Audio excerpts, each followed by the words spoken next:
waxay hayeen dad humuum xambaarsan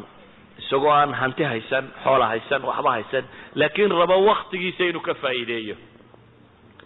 walidalik ayay hayeen dhalinyaro xataa qaadat aljuyuush ciidamada raggii hogaaminayay waxaan odhan karnaa ciidamo hogaamintaaya inay ilaahay dartii u dagaalamaan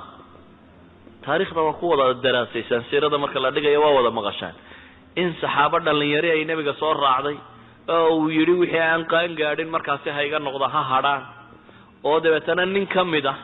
kuwii aan qaan gaadhin nin ka mid oo dhalinyarada ayaa la yidhi hebel isagu waa shiishyahan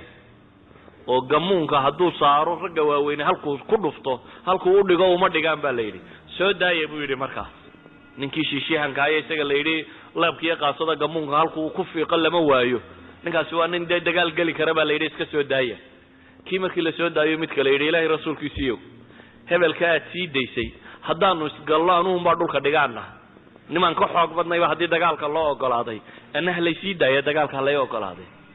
legdamaa la yidhi waa la isgalay ninkii shiishyahanka ahaa buu dhulka dhigay labadaba soo daayuu nabigu yidhi salawaatu ullahi wasalaamu calayh idan waxay ahayn dad hadaf u nool qof lagaga celinayo goob rag isku hayo oo dagaal ka socdo oo farisiintii quraysh ay joogta oo raggii ugu dagaalyahansana ay joogaan ayuu ninkani rabaa inuu ka dagaal galo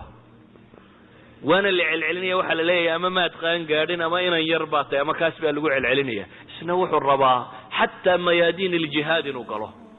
isagoo maxay dhalinyaro ah waxay ahayn dhalinyaradaas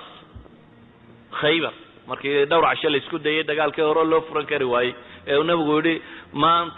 waxaan raayada u dhiibi doonaa aroorta mid ilaahayna jeceliya isna ilaah iyo rasuulkiisaba jecel la rasuulkiisuna jecel yihiin dabeetana cali buu yidhi maya cali nin dhalinyaro ah buu ahaa nin dhalinyaro ah ayuu ahaa cali oo bokooraysan baa loo keeno oo indhaha baan waxba ka arkaynin deetana nebigu salawaatu ullahi wasalaamu caleyh ruqya intuu akhriyay oo indhaha ugu tufay ayaa ilaahay ka fayday wixii hayay saasuu ku dagaalgelayay waxaan leenahay hadday dagaaltay iyo qiyaadatu juyuush hadday tahay dhalinyaray ahaayeen raggii hogaaminayay hadday tahay dacwo iyo dad diin loo sheegayo dhalinyaray ahaayeen raggaasi magaalooyinka dhan furtay ee madiino oo dhan ninka furtay ninkaa dhallinyaradaabuu ahaa hadday tahay cilmi barasho iyo aqoon raggaasi looga dambeeyey zayd ibnu thaabit waa ninkaasi lagu aaminay inuu min kutaabi lwaxyi noqdo nebi maxamed salawaatu ullahi wasalaamu caleyh waxyigii kusoo degayey inuu ragga qoro ka mid ahaado waa ninkaasi ay saxaabadii waaweyneyd u doorteen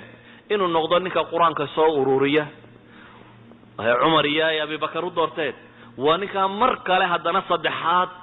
uu cuthmaan ibnu cafaan u doortay inuu noqdo maxay hogaamiyo guddigii la yidhi nusakii kutubta ha u qoraan maxay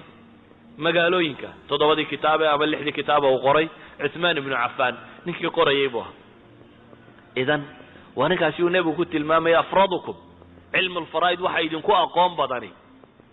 waa zayd ibnu thaabit zaydna wiil yaroo dhabar 10 jir u ahaan jiray waa mucaad ibnu jabal waa wiilkaa yar buu ahaa ee ibnu mascuud lahaa ina mucaadan kaana umma qaanitan lilah inama kunna nushabbihu wuxuu tilmaamayay mucaad ibnu jabal buu leeyahay umma buu iska ahaa keligii oo ilaahay subxaanahu watacaala u khuduucsan waxaanu ku shabihi jirnay buu leeyahay ibraahim buu ekaabaan odhan jirnay buu leeyahay nabiyullaahi ibraahim